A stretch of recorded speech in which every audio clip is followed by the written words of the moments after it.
Welcome to Ajax study online class. मैं आज आपको बताने वाला हूँ पादप रोग। तो आज हम यहाँ पे पादप रोग जितने हैं विषाणु वायरस से, बैक्टीरिया से, फंगस से, सभी से होने वाले प्लांट डिसीज़ के बारे में हम अध्ययन करेंगे।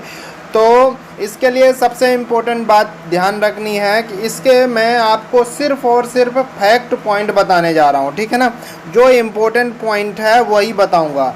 तो एक चीज़ आप लोग ध्यान में माइंड पे बैठा लीजिए, जिनको लगता है कि हमें नहीं पढ़ना है और पढ़ाई नहीं करना है, उनके लिए तो कोई भी मतलब ब्रह्मा भी उन्हें नहीं समझा सकते। लेकिन एक बात समझना मेरी बात को ध्यान से, कि जिनके पास क्या कोई लक्ष्य नहीं होता उनके लिए दिन बड़ा लगता है, ठीक है। स्वाभाविक सा है कि जिनके पास कोई लक्ष्य नहीं होता उनके लिए दिन बड़ा लगता है, मतलब दिन काटने में काटना लगता है, उनके दिन नहीं कटता। और जिनके पास लक्ष्य होता है उनके लिए रात भी छोटी पड़ जाती है। तो मेरी बात को ध्यान में रखना, अपने पास लक्ष्य बना के चलना है, ठीक है। समय को व्यर्थ नहीं गंवाना है, हमें जो समय मिल रहा है उसका हमें उपयोग करना है अपने घर में रह के। इसलिए मैं आपको ऑनलाइन क्लास प्रोवाइड करा रहा हूँ, ठीक है। तो चले हम पादप हार्मोन्स में देखते हैं। पादप हार्मोन्स का मतलब क्या है कि जितने पौधों में होने वाले रोग डिसीज़ हैं उसके बारे में पढ़ेंगे। पहला है विषाणु जनित रोग, यानी वायरस से होने वाले रोग। इसका नाम तो आप लोग जानते होंगे कि तंबाकू का मोजेक रोग, ये बहुत पहले से पढ़ते आते हैं। टीएमवी वायरस के कारण होता है, टोबैको मोजेक वायरस इसका फुल फॉर्म नेम है, ठीक है। लिख सकते हो आपको, है ना, टोबैको मोजेक, ठीक है, मोजेक वायरस, ये इसका फुल फॉर्म है। जिसको लिखना हो तो लिख लें। हाँ, कि इसमें क्या होता है, तंबाकू में ये रोग होता है, पत्तियां क्या है सिकुड़ जाती हैं और चितकबरापन दिखाई देता है, ठीक है। इसमें टीएमवी वायरस जो होता है, उसके लिए आप लोग देखना चाहो तो ये तंबाकू का मैं एक आपको चित्र इसमें डिस्प्ले करा रहा हूँ। ये पत्तियां चितकबरेपन हो रही हैं ना, यही टीएमवी वायरस इसी के कारण होता है, टीएमवी वायरस के कारण होता है। टोबैको मोजेक वायरस इसका फुल फॉर्म है ना। टी से टोबैको, एम से मोजेक और भी से वायरस। क्लियर है। अब यही रोग ध्यान से समझना, इसी वायरस के कारण आलू में भी होता है, पोटैटो वायरस इसको नाम दे दिया गया है, या पीएमवी भी मिल जाएगा तो पोटैटो मोजेक वायरस, पीएमवी नाम मिल जाएगा। तो इसमें कंफ्यूज नहीं होना, ठीक है, बिल्कुल ध्यान से मतलब समझना है इसको। तो पौधों की पत्तियां क्या होती हैं, चितकबरापन इसमें भी हो जाता है और बौनापन हो जाता है। ध्यान से समझना, इसमें भी ये जैसे आलू का पौधा दिख रहा होगा, आलू का पौधा इसमें दिख रहा है, ये पीले पीले कलर का चितकबरापन पत्तियां हो जाता है, ठीक है। और पौधे क्या होते हैं, छोटे होते हैं। इसमें पोटैटो डिसीज़ लिखा हुआ है ना, पोटैटो डिसीज़ यहाँ पे। क्लियर है। चलो, तो हमने विषाणु से तंबाकू का देख लिया, आलू का देख लिया। अब आगे बढ़ते हैं क्या, बंकी टॉप ऑफ बनाना। ये सभी आए हुए प्रश्न हैं, परीक्षा के दृष्टि से बहुत मोस्ट हैं, समझते चलना। परीक्षा के लिए ऐसे प्रश्न बनते हैं, है ना। तो बनाना वायरस के कारण होता है, बंकी टॉप ऑफ बनाना जो होता है बनाना वायरस के कारण होता है। केले के पौधे बौने हो जाते हैं। इसमें दिखा रहा हूँ मैं आपको, केले के पौधे दिख रहा है इसमें। ये बंकी टॉप ऑफ बनाना का मतलब ये इसका पौधे का किनारे वाला हिस्सा दिख रहा है, ये किनारे वाला हिस्सा पीले कलर का दिखाई देता है और पौधा ये देखो छोटा होने लगता है। और ये वाली इसमें नहीं है तो बड़ा है, और ये पत्तियां छोटी होने लगती हैं। तो इससे समझ में आ गया, ठीक है। अब ये वायरस से तो पौधों में 3 ही रोग अभी हमें पढ़ने को मिलते हैं, ठीक है। अब हम आगे बढ़ते हैं तो क्या, बैक्टीरिया से, बैक्टीरिया, आलू का सैथिल रोग। देखो, आलू में वायरस से भी रोग होता है और बैक्टीरिया से, दोनों होता है। दोनों का नाम अलग अलग है, ध्यान से रखना, क्योंकि परीक्षा में ये घुमाने के लिए पूछता है। आलू का सैथिल रोग, आलू का सैथिल रोग, आलू का सैथिल रोग, ये तो हम रट्टा मार लिए, लेकिन ये भूल गए कि आलू का सैथिल रोग वायरस या बैक्टीरिया से होता है। ये भूल गए तो ये सब धरा का धरा रह गया, ठीक है। तो मेरी बात समझ में आ गई ना, कैसे पढ़ाई करना है मैं आपको बताता चल रहा हूँ। है ना। आलू का सैथिल रोग किससे? बैक्टीरिया से होता है। तो परीक्षा में प्रश्न पूछेगा कि आलू का सैथिल रोग किससे होता है? वायरस, बैक्टीरिया, फंजाई, कवक, है ना, फंगस, या फिर अजैविक प्रक्रिया, है ना, या रासायनिक केमिकल के कारण होता है। किससे होता है? तो आप बता देंगे किससे होता है? बैक्टीरिया के कारण होता है। और कभी कभी क्या करता है कि बैक्टीरिया का नाम पूछ देता है, ठीक है। बैक्टीरिया का नाम, इसलिए मैंने सभी में बैक्टीरिया का नाम इंक्लूड किया है। अभी तक वायरस का नाम वायरस वाले में पूछेगा, इसमें बैक्टीरिया का। तो इसमें स्यूडोमोनास, है ना, सोलेनेरियम, हाँ, सोलेनेसिएरम, क्लियर है। स्यूडोमोनास इसका बैक्टीरिया है जो सैथिल रोग उत्पन्न करता है। किसमें? आलू में, ठीक है। अब इसी सैथिल रोग को एक दूसरे नाम से जानते हैं, रिंग नाम से जानते हैं। तो इसको भी ध्यान रखना, रिंग नाम से भी जाना जाता है।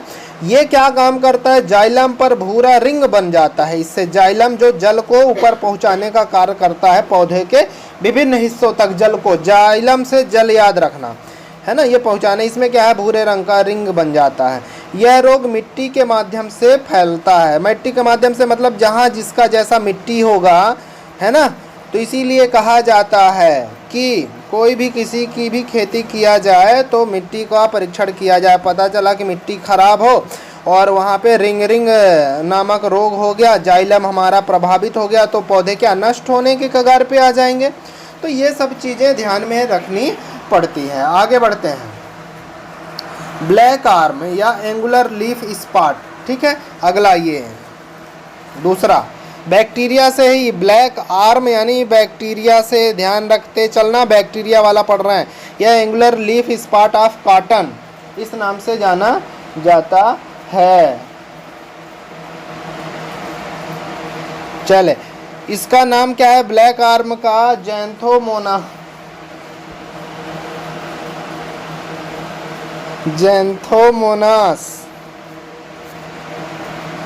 ठीक है। इसके ब्लैक आर्म के बैक्टीरिया का नाम है ज़ैंथोमोनास। इसमें क्या होता है? पत्तियां जलाद संरचना बन जाती हैं जो बाद में भूरी हो जाती हैं। इसमें एक बैक्टीरिया से क्या है? धान का अंगमारी रोग। बैक्टीरिया से क्या एक अगला तीसरा है धान का अंगमारी रोग। इसका बैक्टीरिया का नाम ज़ैंथोमोनास ओराइजी। ओराइजी का मतलब समझना, इसको ऐसे याद रखना। अभी ओराइजी ऐसा वर्ड और आगे मिलेगा। ओराइजी का मतलब धान या फिर चावल ऐसे करके आएगा, या है ना, ध्यान से समझना। ओराइजी तो ज़ैंथोमोनास ओराइजी और ओनली ज़ैंथोमोनास आए तो ब्लैक आर्म, ठीक है, ये ध्यान रखना। और ज़ैंथोमोनास के और साथ भी आ सकता है, ऐसा कुछ भी नहीं है, ठीक है। तो हम ये थोड़ा सा आपको हिंट देने के लिए ऐसा बता रहे हैं ताकि आपको याद हो जाए। चले आगे बढ़ते हैं। आगे देखते हैं। धान की पत्तियों के एक या दोनों साइड क्या है? पीला हरा स्पॉट दिखाई पड़ता है। यह पीली होकर ऊपर से मुरझाने लगती है। धान का अंगमारी रोग देखना चाहोगे? चलो देखते हैं। धान का अंगमारी रोग है, हाँ, ये धान का अंगमारी रोग है। इसमें क्या लक्षण दिखाई देगा? ये पत्तियां दिख रहा है, एक साइड से पीला और एक साइड कुछ ये पीला हिस्सा दिख रहा है, कुछ हरा दिख रहा है, लेकिन इसमें ये धब्बे धब्बे से दिखाई दे रहे हैं। यही धान का अंगमारी रोग है। क्लियर है? यही लक्षण इसमें दिखाई देते हैं। तो अगर हम देखते हैं अपने सामने ऐसा हमारा रिजल्ट आता है तो हम उसे बता सकते हैं कि धान की अंगमारी रोग हुई है आपके धान को। क्लियर है? चलो आगे बढ़ते हैं। ये अगला है साइट्रस या है ना, साइट्रस कैंकर के नाम से, साइट्रस कैंकर, इसको साइट्रस को कभी कभी कैंकर भी बोला जाता है। कैंकर रोग मिलेगा। कैंकर का मतलब ये नींबू में होता है ये रोग, ठीक है। ज़ैंथोमोनास सीट्री से सिट्रिक एसिड याद रखना। ज़ैंथोमोनास तो मिला था उधर, ठीक है, लेकिन अब ये सिट्री को याद रखने के लिए कि किस में होता है सिट्री यानी सिट्रिक एसिड किस में मिलता है? नींबू में, है ना। अगर परीक्षा में प्रश्न आता है कि कैंकर रोग किस में होता है तो नींबू में, ठीक है। किस बैक्टीरिया ज़ैंथोमोनास सीट्री, यह रोग नींबू के उत्पादन में बाधक होता है। क्लियर है, एकदम समझ में आ रहा है? तो नोट्स तैयार करते चलना। मैं बहुत शॉर्ट नोट्स बनाया हूँ, बुक में बहुत ज़्यादा मिलेगा और इतना टाइम अपने पास नहीं होता। ठीक है, तो आगे बढ़ते हैं। गेहूं का टुंडा रोग, गेहूं का टुंडू रोग, जीवाणु। इसमें देखना है गेहूं के टुंडू रोग में क्या होता है। अभी तक हम क्या पढ़ रहे हैं? 5 बैक्टीरिया वाला रोग पढ़ रहे हैं ना, बैक्टीरिया, बैक्टीरिया से होने वाला। ठीक है, 5वां है ये बैक्टीरिया से। जीवाणु, जीवाणु का नाम क्या है? कोरिनोबैक्टीरियम एंडोबायोटिकम, कोरिनोबैक्टीरियम एंडोबायोटिकम गेहूं का टुंडू रोग जो होता है। एवं एंजाइना ट्रिटिकी भी मिल सकता है, ट्रिटिकी भी मिल सकता है, दोनों ध्यान में रखना है। अगला पॉइंट इसमें है, एक पीले रंग का पदार्थ स्राव होता है जो गेहूं की बालियों को नष्ट कर देता है। ध्यान से समझना, गेहूं का टुंडू रोग या गेहूं का टुंडा रोग कुछ भी मिल सकता है। कोरिनोबैक्टीरियम भी, इतना भी याद रहेगा तो हम लगा सकते हैं। कोरिनोबैक्टीरियम जीवाणु के कारण पीले रंग का पदार्थ जो स्रावित होता है गेहूं के बाली को नष्ट करने लगता है। दिखाता हूं कैसे नष्ट करने लगता है। ये गेहूं की बाली अभी सीधी दिख रही है, धीरे धीरे जब यहाँ पे पदार्थ स्रावित होने लगता है तो कुछ इस प्रकार का हो जाता है और दिख रहा है। फिर ये धीरे धीरे नष्ट होना प्रारंभ होता है, दिख रहा है, ये झड़ने लगता है और फिर ये एक समय ऐसा आता है कि कुछ भी नहीं बचता गेहूं की बाली में। तो ये स्थिति होती है। ठीक है, बिल्कुल समझ में आ रहा है। आगे बढ़ते हैं। गेहूं का टुंडा रोग भूलेगा नहीं, कोरिनोबैक्टीरियम के कारण होता है, ध्यान से समझना। हाँ, अब अगला कवक या फंगस से होने वाले रोग। हमने वायरस और बैक्टीरिया दोनों देख लिया। कवक या फंगस, इसको थोड़ा सा, इसमें बहुत लगभग 15 पढ़ेंगे, 15 रोग है ना।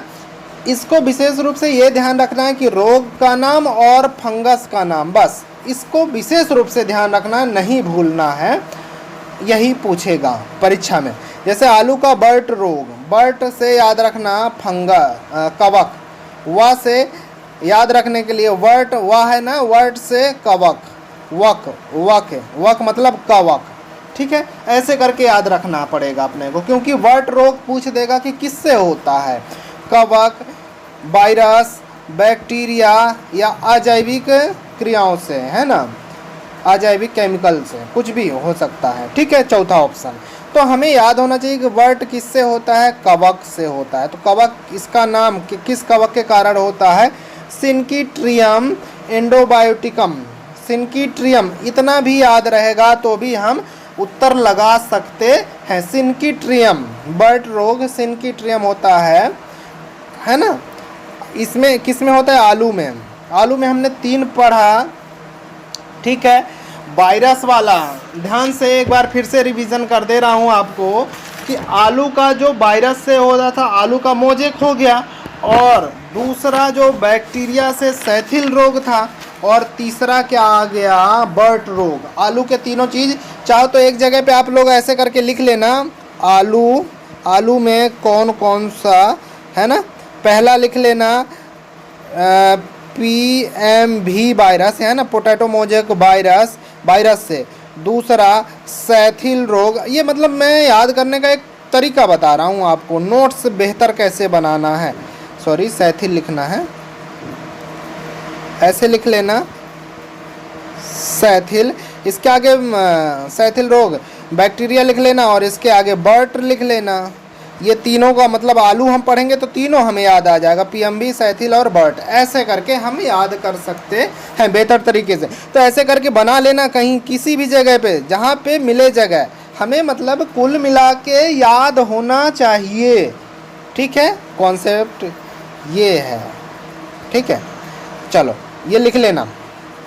अब इसमें क्या है, काले धागे जैसी संरचना बन जाती है। इसके बचाव के लिए HgCl2 और CuSO4 का रसायन का छिड़काव किया जाता है ना। अब इसके लिए बचाव के लिए बहुत सारे मिल जाएंगे, लेकिन हमें इसको आ गया तो पढ़ लेना, बाकी इससे प्रश्न बहुत ही कम बनता है। ठीक है, आगे बढ़ते हैं। दूसरा, आलू का, हाँ इसको भी जोड़ लेना, उसी में आलू में आ गया। तो आलू का उत्तरभावी अंगमारी रोग है ना। एक आलू का और मिलेगा, आलू का एक अकेले अंगमारी रोग है और एक उत्तरभावी अंगमारी रोग है। क्लियर है? ध्यान से, सॉरी अंगमारी एक अलग है, धान अंगमारी, धान का अंगमारी है और धान का सिर्फ अंगमारी रोग होता है, लेकिन आलू में उत्तरभावी अंगमारी ये मिला के रोग होता है, उत्तरभावी अंगमारी। तो आलू में एक चौथा पॉइंट भी इंक्लूड कर लेना, उत्तरभावी अंगमारी रोग। इसमें ये किसके कारण? फंगस के कारण। तो फंगस भी लिख लेना। फंगस में 2 ठो आलू का हो गया, बर्ट और उत्तरभावी अंगमारी, हो गया कि नहीं हो गया? हाँ, तो ऐसे करके याद कर लेना। फाइटोप्थोरा इन्फेस्टेंस है ना, इन्फेस्टेंस क्लियर है? ये इसका फंगस, इतना भी याद रहेगा। फाइटोप्थोरा भी तो हम लगा सकते हैं। आलू पर भूरे रंग का धब्बा बन जाता है इसके कारण। ठीक है, चलो आगे बढ़ते हैं।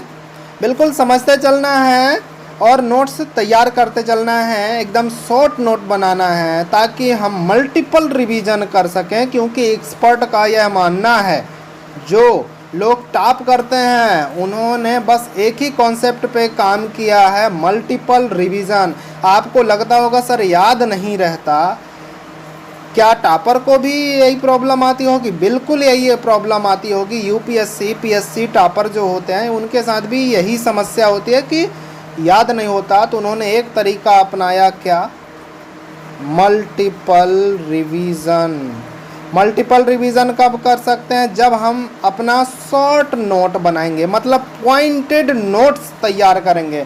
नहीं तो बुक हमारे पास, किताबें तो बहुत सारी मिल जाती हैं, किताबों से पढ़ना संभव नहीं होता। इसलिए एक्सपर्ट का मानना है कि खुद का नोट्स बनाना चाहिए।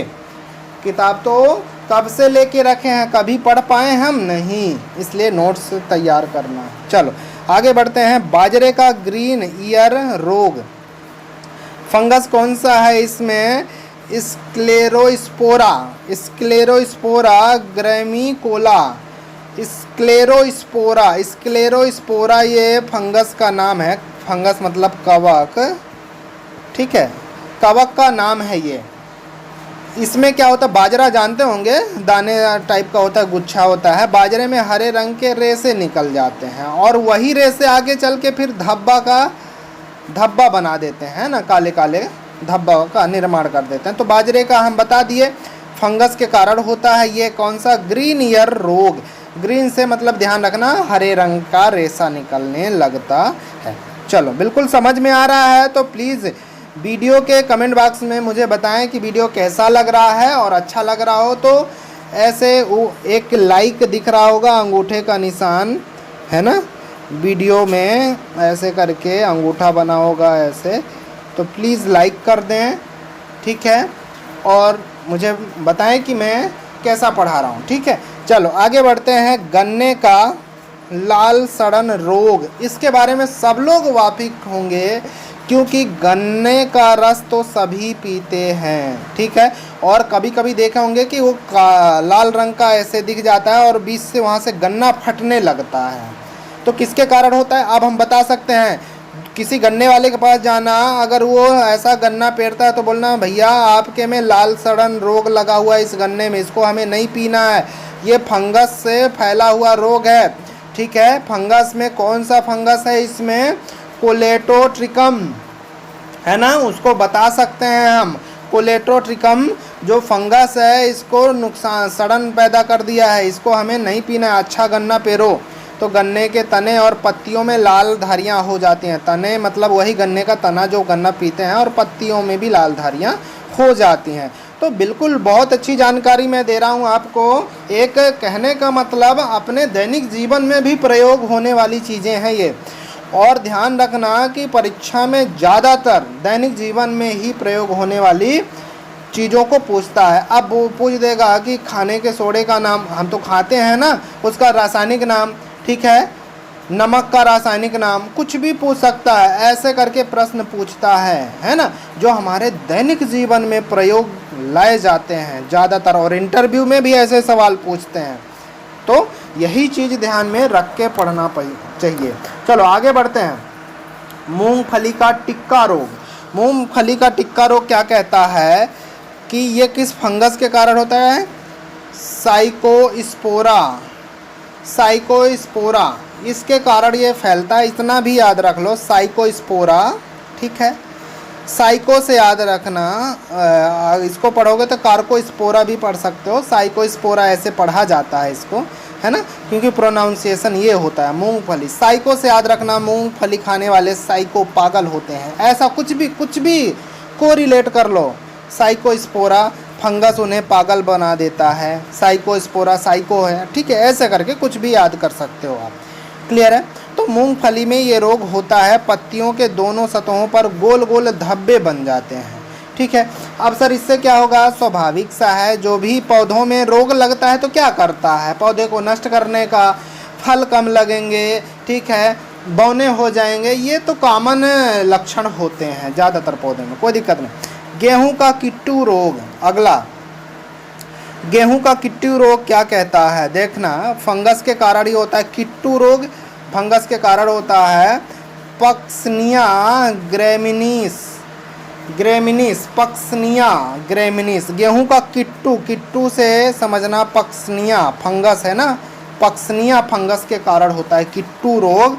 लाल भूरे रंग का धब्बा बन जाता है, इसमें भी ज़्यादातर पत्तियों को ही प्रभावित करते हैं जितने पादप रोग हैं। ठीक है, वही पत्तियों को भूरा रंग, धब्बा हो जाना, पीला हो जाना, झड़ जाना, ये सब कॉमन है। मेन इसमें क्या देखना, ये पढ़ना है अपने को, पक्सनिया और किट्टू रोग किसके कारण है? फंगस के कारण, ये ध्यान में रखना है। गेहूं का ढीला कंठ, ये आस्टिलागो, ये फंगस के कारण फैलता है, आस्टिलागो नूडा, आक्सिलाडो है ना, वो सॉरी आस्टिलागो नूडा के कारण फैलता है ये फंगस के कारण। ठीक है, गेहूं की बालियों में राख के समान पाउडर इसमें आ जाता है ना, राखे काले रंग का या सफ़ेद रंग का पाउडर उसमें बालियों में आ जाता है ना, इसमें ये चीज़ होता है, ढीला कंठ हो जाता है। इसको याद रखने के लिए आप ध्यान में रखना कि जब हाथ में चूड़ी पहनाया जाता है तो उसमें पाउडर लगाया जाता है, तो ढीला करने के लिए हाथ को, ठीक है ना, तो ऐसे याद कर लेना इसको कि ढीला कंठ जो है, ध्यान रखना चूड़ी पहनाने के लिए पाउडर का प्रयोग किया जाता है। तो ऐसे करके को रिलेट करके कुछ भी पढ़ो, ठीक है, याद होना चाहिए अपने को। क्लियर है? बिल्कुल। आगे बढ़ते हैं। डैम्पिंग ऑफ, या ये है आद गलन, डैम्पिंग ऑफ उसी को बोला जाता है, या फिर आद गलन, आद गलन। इसमें क्या होता है ध्यान से समझना। फंगस कौन होता है उपस्थित? पाइथियम, पाइथियम फंगस होता है, वो ज़मीन में उपस्थित होता है, वहाँ पे गलन ज़्यादा पैदा कर देता है, तो वहाँ पे बीज बोते हैं तो वह बीज पैदा होने में असमर्थ होता है। यही कारण होता है कि जिस ज़मीन पे पाइथियम नामक फंगस उपस्थित होता है, ठीक है, वो ज़्यादा दलदली गलन हो जाता है। नहीं बोलते हैं कि ज़्यादा पानी मत लगाओ, ज़्यादा पानी लगाया तो पाइथियम आ जाता है और फिर क्या है, हमारे बीज सड़ने लगते हैं। जब बीज सड़ने लगते हैं तो वो पैदा होने में, उगने में असमर्थ हो जाता है, यही कारण होता है। डैम्पिंग ऑफ उसी को बोला गया है। आगे बढ़ते हैं। अगला 9 नंबर का, अभी कवक ही पढ़ रहे हैं, fungus. Brown leaf spot of rice, rice का मतलब ये धान में होगा, तो धान का मतलब मैंने आपको एक चीज़ बताया तो ओराइजी है ना, हाँ, हेलमिंथोस्पोरियम, हेलमिंथो, इसको ऐसे याद करना, राइस खाने से हेल्थ बढ़ता है, तो हेलमिंथो, हाँ, तो ब्राउन लीफ में ये याद हो जाएगा ना, राइस से क्या होता है, हेल्थ बनता है, तो हेलमेंथो है ना, हेलमेंथो स्पोरियम, ऐसे करके याद रखना। ओराइजी का मतलब हमने बताया था कि राइस धान वाले में ओराइजी का नाम जुड़ा रहता है।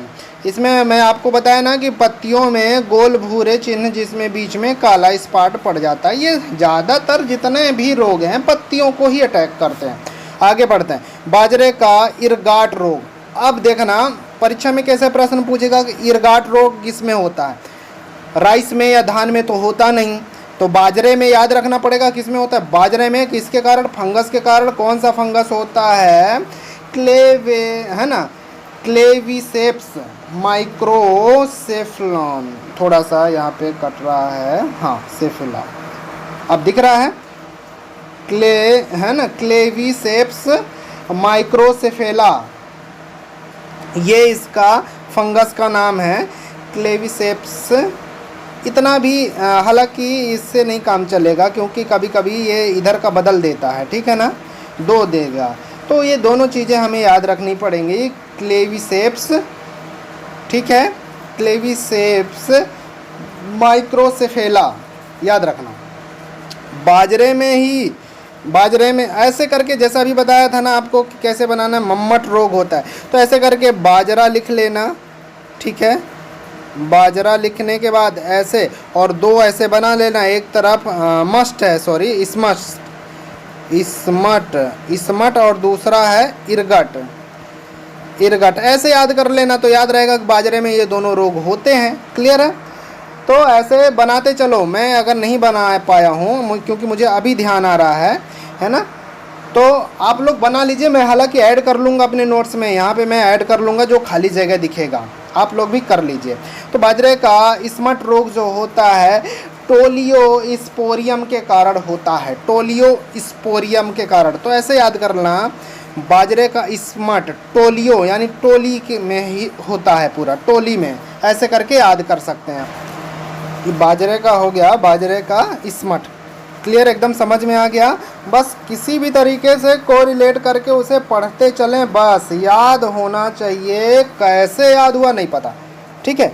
चलो, अरहर का झुलसा रोग है ना, ये फंगस के कारण होता है, फ्यूजेरियम ऑक्सीस्पोरियम, ठीक है, ध्यान रखना। ये फंगस का नाम, फ्यूजेरियम भी याद रख सकते हैं हम, इतना है ना, फ्यूजेरियम। इसमें झुलसा का मतलब नहीं ध्यान देते हैं, कभी कभी झुलस जाता है अरहर, वही है इसमें, ठीक है, इतना याद रखते चलें। गेहूं का पाउडरी मिल्ड्यू, ध्यान रखना, गेहूं का पाउडरी मिल्ड्यू, फंगस का नाम क्या है, इरेसिक ग्रेमिनिस, ठीक है। राई का इरगाट रोग, राई का इरगाट रोग क्या है, फंगस है ना, राई का इरगाट अभी आया था ना, उधर बाजरे का इरगाट आया है ना, तो देखो ये वही है, इसमें ये भी सेम है, है ना, क्लेविसेप्स, लेकिन इधर ये बाजरा है इसलिए इधर का नाम बदल गया, क्या लिख दिया, माइक्रोसेफेला, लेकिन ये इसमें क्या है, राई है, तो राई को यहाँ पे क्या लिख दिया है ना, परपुरिया। राई को ऐसे याद रखना, परपुरिया, कहने का मतलब राई को हाथ में पकड़ो तो पुरपुराने लगता है, नीचे झरने लगता है, परपुरिया, ऐसे याद रखना। परपुरिया किस में है, राई में, और माइक्रोसेफेला बाजरे में, ठीक है ना, बाजरे में, ऐसे करके याद कर लेंगे। धनिया का स्टेम गाल रोग मतलब प्रोटोमाइसिस फंगस के कारण होता है। फंगस वाला हमने कंप्लीट कर लिया। अब ये अजैविक रोग जो मतलब जीवों के द्वारा न उत्पन्न हो। अभी तक हम जीव देख रहे थे, वायरस, बैक्टीरिया और फंजाई, फंगस, ये जीवों के कारण यानी जैविक रोग थे। अब हम देखेंगे अजैविक रोग।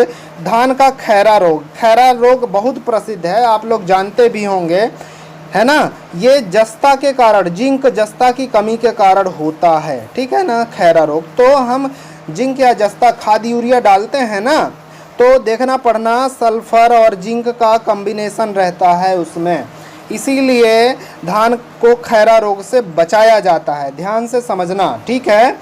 एक तरीके से आपके दैनिक जीवन में प्रयोग होने वाली चीज़ बता रहा हूँ, ठीक है।